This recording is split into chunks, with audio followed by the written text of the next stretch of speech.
बिस्मिल्लाहिर्रहमानिर्रहीम। अस्सलाम वालेकुम दोस्तों, 20 अगस्त 2025 इस्लामाबाद सब्ज़ी मंडी और आप लोग की खिदमत में हाजिर है जी अदनान माया। क्या वजह जी, वीडियो आपको लोग को पसंद नहीं आ रही? सब्जियों के रेट आपको बताते हैं जी, लाइक कमेंट्स वगैरह नहीं आते। शिमले के रेट चल रहे जी 100, 80, 100, 90, 120 मुख्तलिफ रेट चल रहे जी। गोल बैंगन का रेट आज है जी 120 रुपये किलो, 600 रुपये का 5 किलो। अरवी का रेट है जी 100 रुपये किलो, 500 रुपये का 5 किलो। भिंडी का रेट चल रही है जी 120 और 130 रुपये किलो। शलजम का रेट है जी 140 रुपये किलो। बंद गोभी का रेट है जी 80 रुपये किलो, 400 रुपये का 5 किलो। चाइना गाजर का रेट है जी 160 रुपये किलो, 800 रुपये का 5 किलो। पर्पल का रेट है जी 200 रुपये किलो, 1000 रुपये का 5 किलो।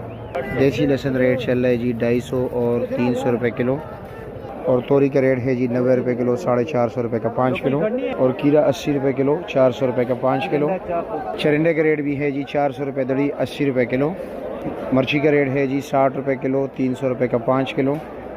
और लौकी भी आज 400 रुपये दड़ी, 80 रुपये।